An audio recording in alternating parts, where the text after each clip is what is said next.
Now let us review the process flow diagram of the lab boiler.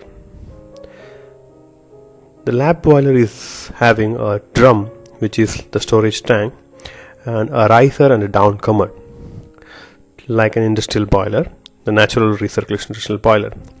The riser is an evaporator which is having a 7 kilowatt heater, and the 7 kilowatt electrical heater is controlled by a variable AC power supply. The variable AC power supply can be controlled by a 420 milliampere input.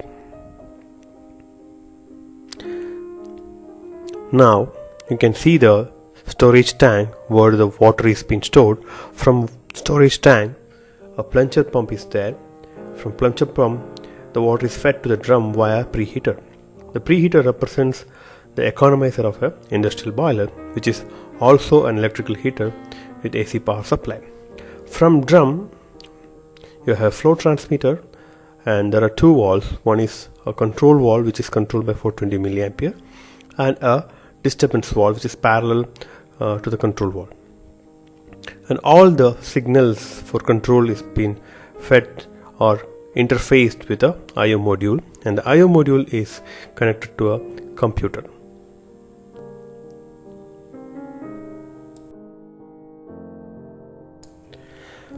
Now let us review the actual boiler.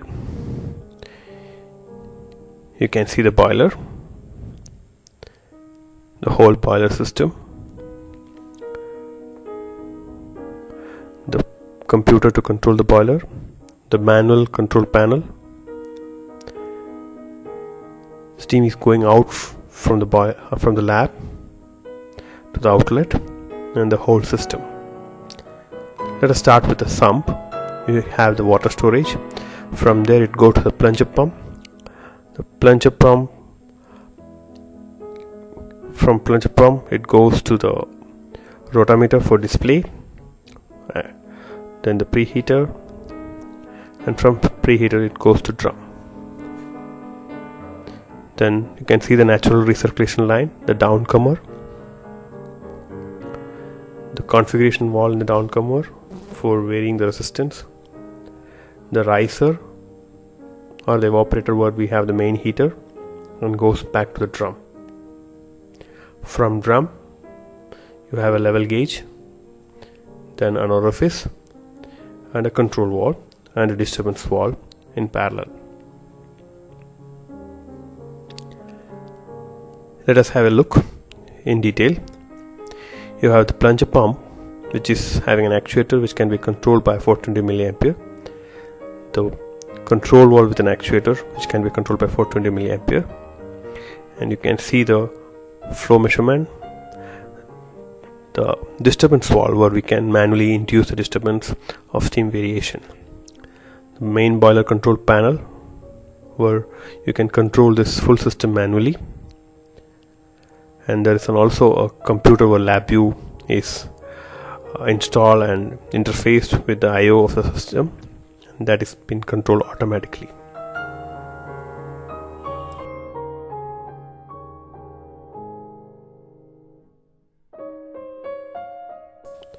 This boiler have a unique feature of varying the natural recirculation resistance by having a configuration valve in the downcomer.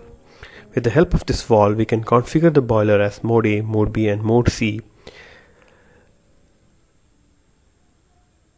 This feature helps us to induce model uncertainties in the boiler dynamics, specifically on the level and the heat transfer coefficient on the heater. In this way, we can use this equipment for researching robust control strategies. Two memo structures are possible. You can see pressure control by control valve and level control by pump input.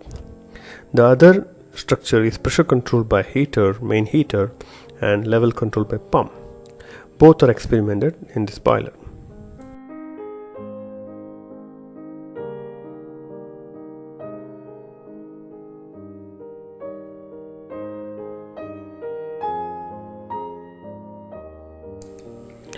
Now we are going to demonstrate an open loop experiment on the lab boiler. We are going to perturb the steam flow. The steam flow is increased by opening the disturbance valve. The level should gradually come down. But in boilers, there's a unique dynamic called swell, where the level will go up and then it will fall slowly. This unique dynamics is well captured in the laboratory boiler. Now you can see that we have slowly increased the steam flow by opening the disturbance valve, and you can see that the drum level is swelling on top. This feature is well captured in the laboratory scale boiler, which can be used for education and research purpose. This experiment generally takes more time, hence in the video this experiment is shown at a faster rate for demonstration purpose.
Now we are going to demonstrate a shrink behavior in the drum level by perturbing the steam flow.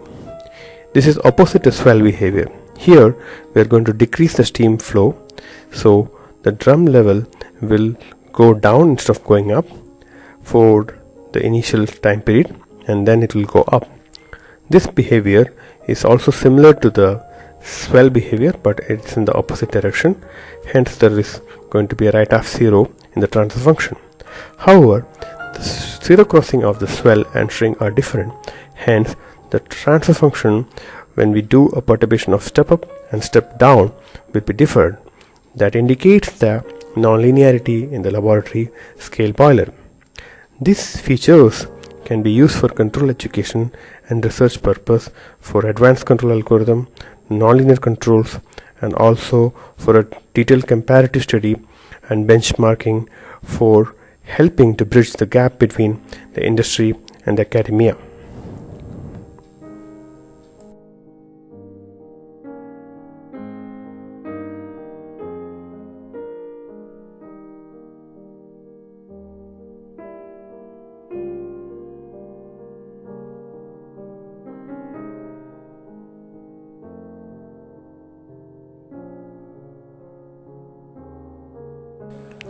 The block diagram of multi-input, multi-output lab boil system is shown here. This experiment demonstrates classical 3-element drum level control. 3-element drum level control is a single input, single output structure. Hence, to achieve this, pressure control valve is kept in manual mode while level control is enabled as a 3-element control structure. The control structure of 3 elements is shown here. The 3 elements are level, feed water flow, steam flow, and both cascade feedback and feed forward control schemes are used in this structure. The configuration of lab boiler for 3-element control demonstration is shown. In this demo, a small steam flow disturbance is performed mimicking a load disturbance of real world. For mimicking this, a disturbance pattern is introduced on the steam disturbance valve shown.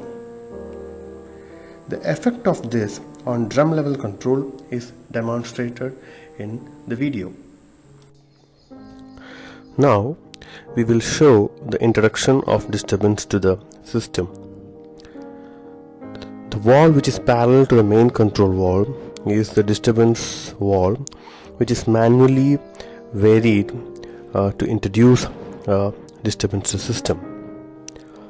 In order to show the entire experiment, we are fast forwarding the disturbance introduction in the video demo.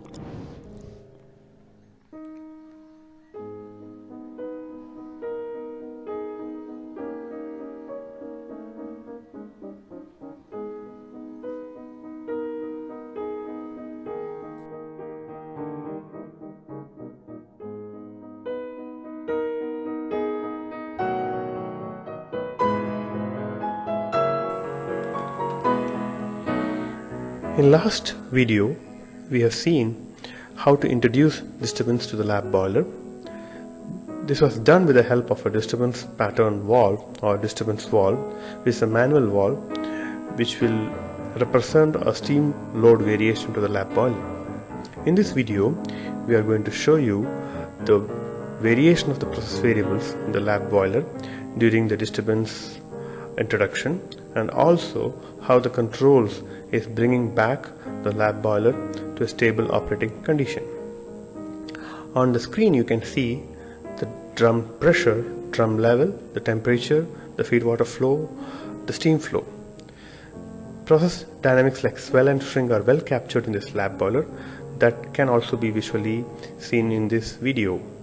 So now when we introduce the steam flow disturbance, you can see that there is a swell happening on the drum level. Similarly, you can see a shrink effect after some time when we change the disturbance pattern, that is by reducing the steam flow. The entire experiment takes approximately 20 to 30 minutes for settling. However, for the video demonstration purpose, we are fast forwarding this experiment to make the video short. Thank you.